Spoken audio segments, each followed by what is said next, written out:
রব্বি আউযু বিকা মিন হামাযাতি শায়াতিন ও রব্বি আউযু বিকা ইয়াহজুরুন। মানব জাতি গঠনে শিক্ষা ও সহশিক্ষার ভূমিকা, পর্ব 218 সি।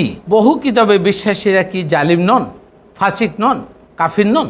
দ্বিতীয় পর্ব চলে গেল গতকাল পর্যন্ত। আজকে তৃতীয় পর্ব সি, সূরা আল আনআম আয়াত নাম্বার 19। কুল আইয়ু শাইইন আকবারা শাহাদা। আল্লাহ রসুলকে জিজ্ঞেস করলেন যে বলো সবচেয়ে বড় সাক্ষী কে? আল্লাহ বললেন কুলিল্লাহ, বলে দাও আল্লাহ। শাহিদুম বাইনি ওয়া বাইনাকুম। আল্লাহ বললেন তিনি আমার এবং তোমাদের মধ্যে বা মধ্যকার সাক্ষী। ওহিয়া ইলাইয়া হাযাল কুরআন।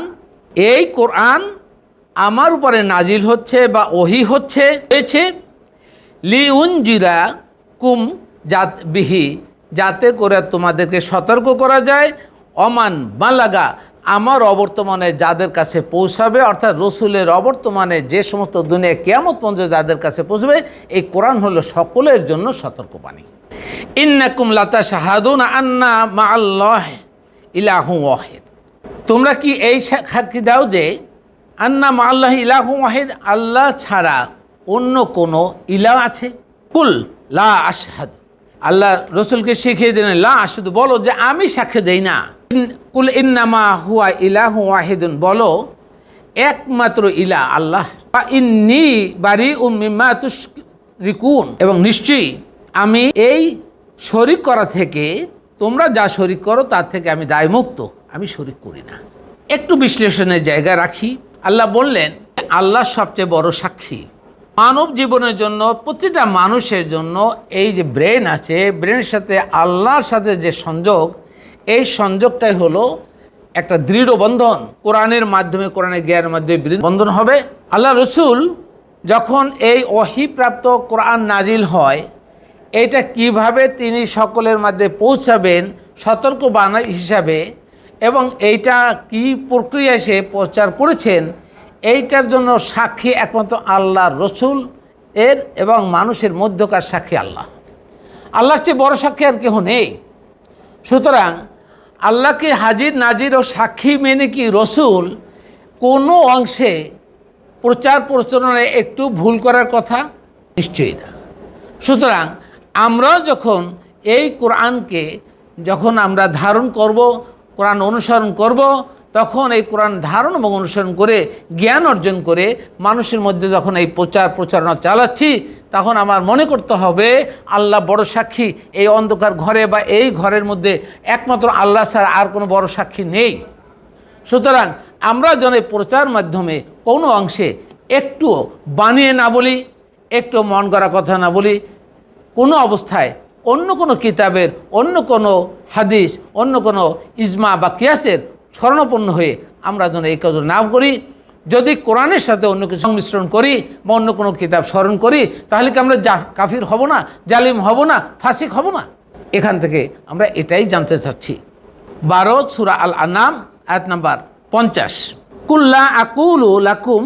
আল্লাহ রসুলকে বললেন, বলো রসুল, লা আকুলু লাকুম, আমি তোমাদেরকে বলি না ইন্দি খাজাইনিল্লাহ, আল্লাহর ধন ও ভান্ডার আমার কাছে আছে, ওয়ালা আলামুল গায়বা, এবং এটাও বলি না যে আমি অদৃশ্য সম্পর্কে জানি, গায়েব সম্পর্কে জানি, বা কিয়ামত পর্যন্ত কী হবে না হবে আমার অবর্তমানে সেটা আমি জানি, এটাও বলি না।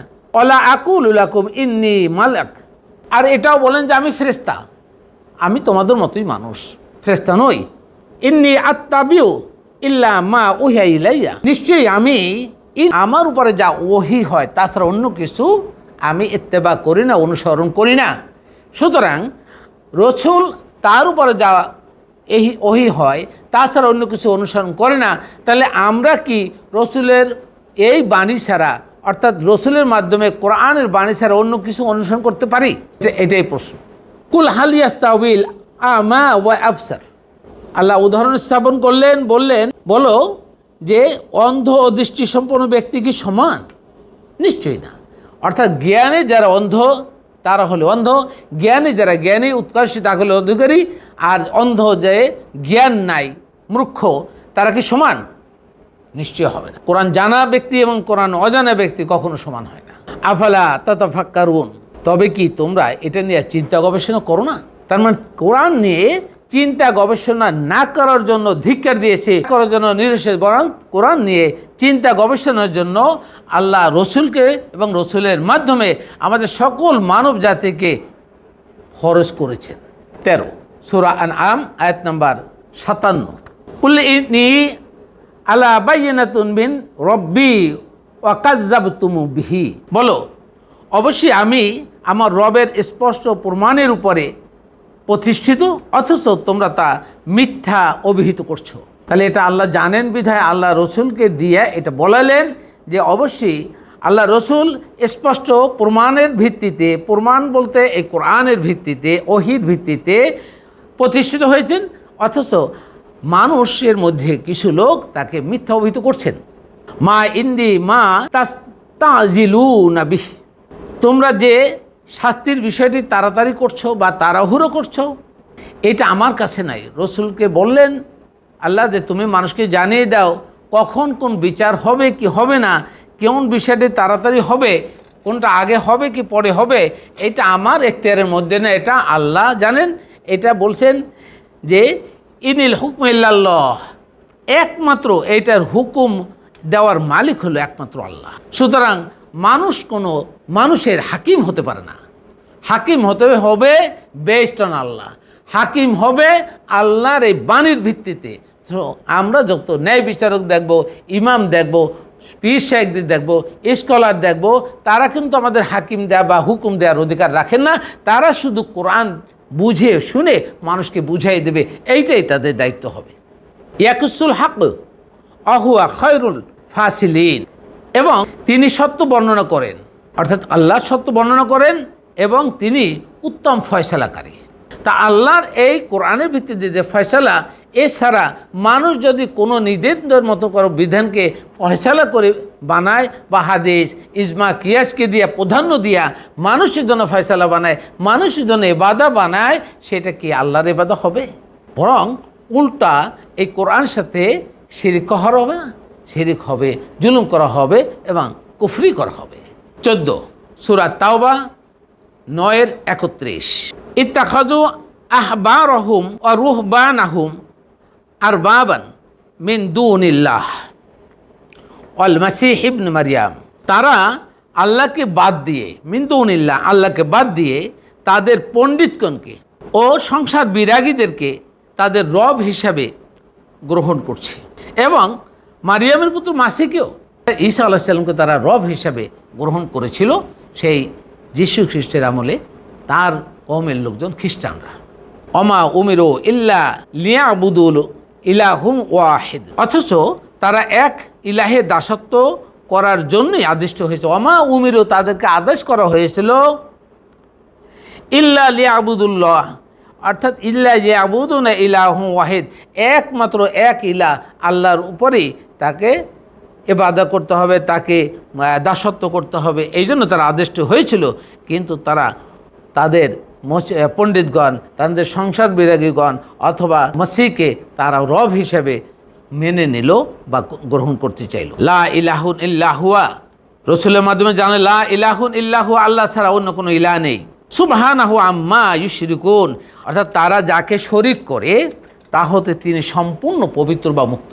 এই কোরআন ছাড়া অন্য কোনো বিধান, অন্য কোনো মানব রোগকে, অন্য কোনো সত্তাকে আমরা ইলাহ ধরতে পারি না। যদি ধরি তাহলে আমরা শিরক করছি আল্লাহর সাথে, যদি কোনো বিধান মানি শিরক করছি কোরআনের সাথে। 15 সূরা ইউনূস আয়াত নাম্বার 15।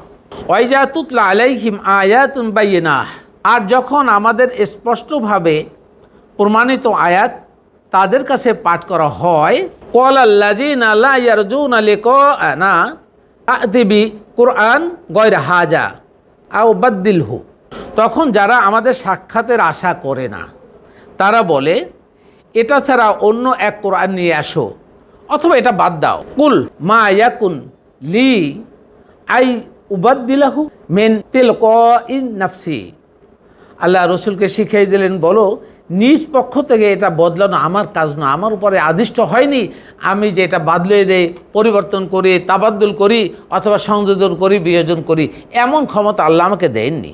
তাবিউ ইল্লা মা উহিয়া ইলাইয়া, আমার প্রতি যা ওহিয়া একমাত্র সেটাই আমি অনুসরণ করি। ইন্নী আখাফু ইন আসয়তু রব্বি আজাবা ইয়াউমিল আজিম, যদি আমি আমার রবের অবাধ্য হই তবে অবশ্যই আমি মহাদিবসের শাস্তির ভয় করি।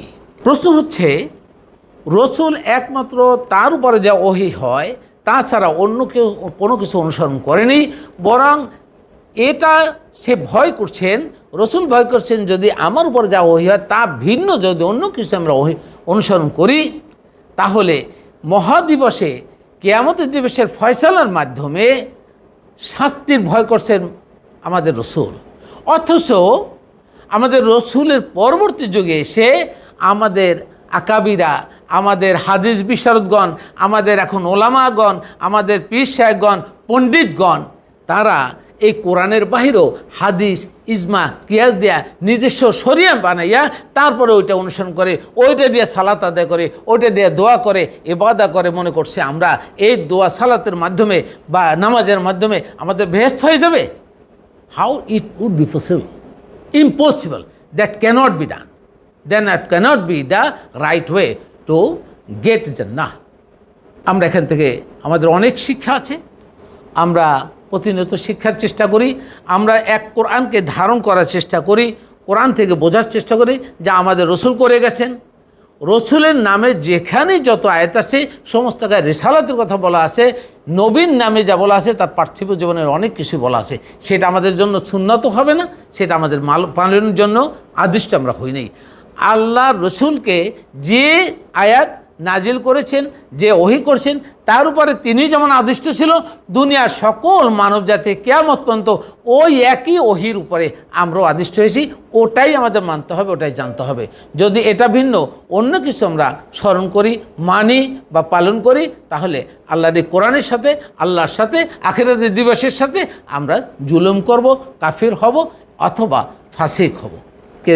এই পর্বটা এই পর্যন্তই। আমরা প্রতিটা পর্ব, আরও হয়তো 2টা পর্ব লাগবে এই অধ্যায়টা শেষ করার জন্য। আল্লাহ হাফেজ। জাফর আহমেদ, রিসার্দন ইসলাম।